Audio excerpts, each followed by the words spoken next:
Bismillahirrahmanirrahim. Assalamualaikum students. Welcome to English Literature Study. Hope you all are well. Today we will discuss about the cohesive devices. What are cohesive devices? These are cohesive devices are the words which tie our sentences, phrases and clauses.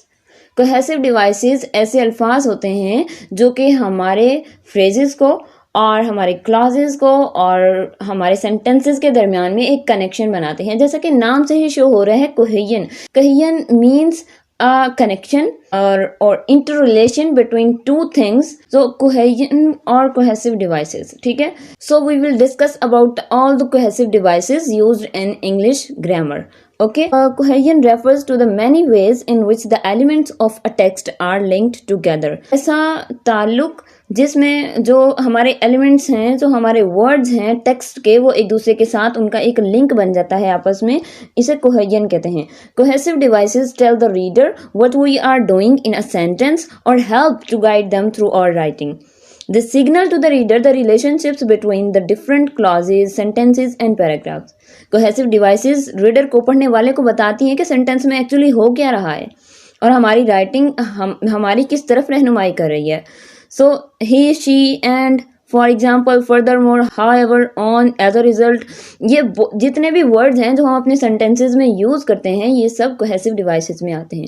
Obviously आप लोग इन्हें use तो करते हैं sentences में, लेकिन आप लोगों को ये नहीं पता कि इन्हें कोहेसिव डिवाइसेस कहते हैं। बिकॉज कोहेसिव डिवाइसेस में आपके पास सारे जितने भी प्रोनाउंस हैं, एडवर्ब्स हैं, कंजक्शंस हैं, ये सब आपके कोहेसिव डिवाइसेस में इंक्लूड होते हैं। Simply we can say that all the words that we use for preposition, conjunction, illustrating consequences, causes and effects all are cohesive devices. Michael Halliday and Ruqayya Hassan wrote a book named Cohesion in English. ये दोनों husband and wife थे और इन्होंने complete एक book लिखी थी इस topic के ऊपर. So we will discuss about all the cohesive devices. There are two types of cohesion: grammatical cohesion and lexical cohesion.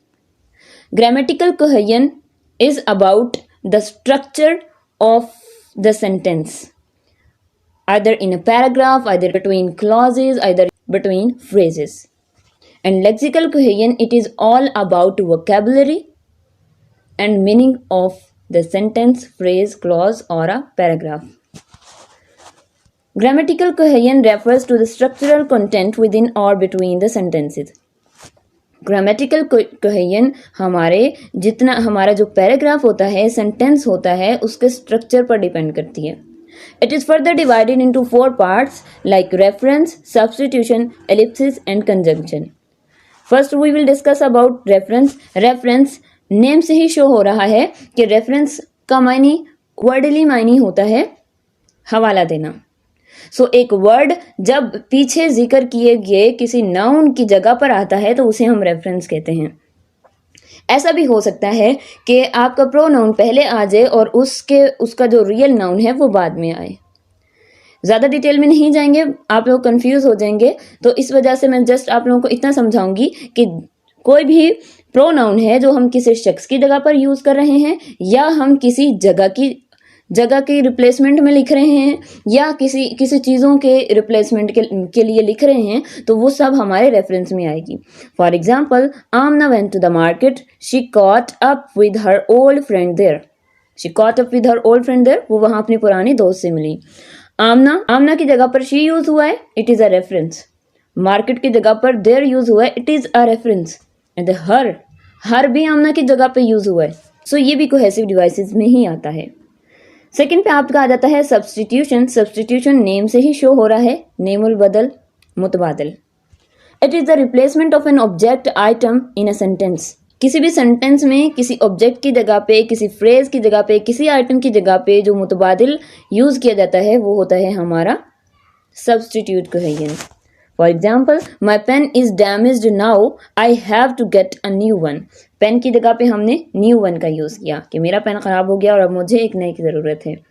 Next आ जाता है Ellipsis. It is the deletion और ओमिशन ऑफ एन आइटम और a phrase. किसी भी word को जब हम बिल्कुल ही ख़त्म कर देते हैं या किसी फ्रेज को हम बिल्कुल ही ख़त्म कर देते हैं, ओमिशन कर देते हैं, डिलीट कर देते हैं, तो वो हमारे एलिप्सिस में इंक्लूड होता है।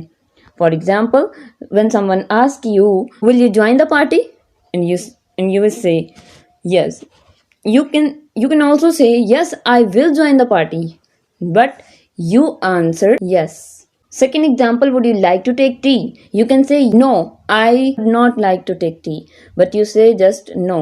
ठीक है, जो आपने पूरा सेंटेंस एमिट कर दिया है, डिलीट कर दिया है, इसे हम कहते हैं एलिप्सिस. नेक्स्ट आ जाता है conjunction. To merge the phrases or to tie the sentences.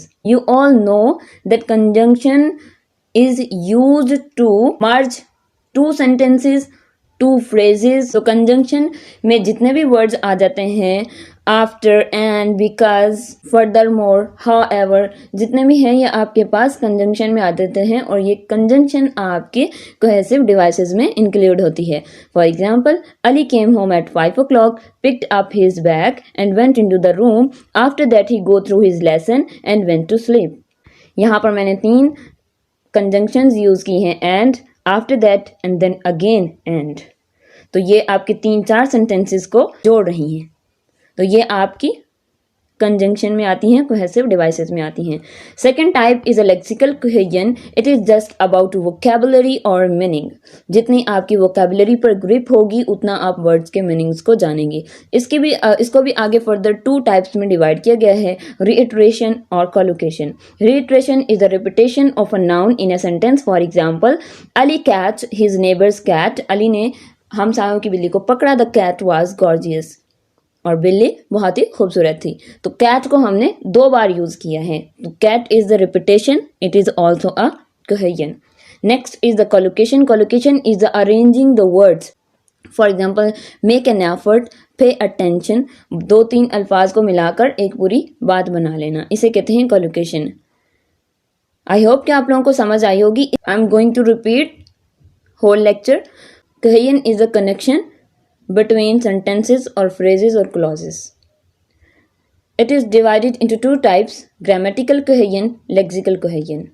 Grammatical cohesion is further divided into 4 types: reference, substitution, ellipsis, and conjunction. And then lexical cohesion is also further divided into 2 types, into 2 categories. Number 1, reiteration. Number 2 is the collocation. I hope you all understand. Video अच्छी लगी तो like कीजिए, अपने दोस्तों के साथ share कीजिए, channel को सब्सक्राइब कीजिए. मिलते हैं अपने नेक्स्ट वीडियो में. दुआओं में याद रखें. अल्लाह हाफिज. कहते हैं ये फूलों की रिदा अल्लाह अल्लाह.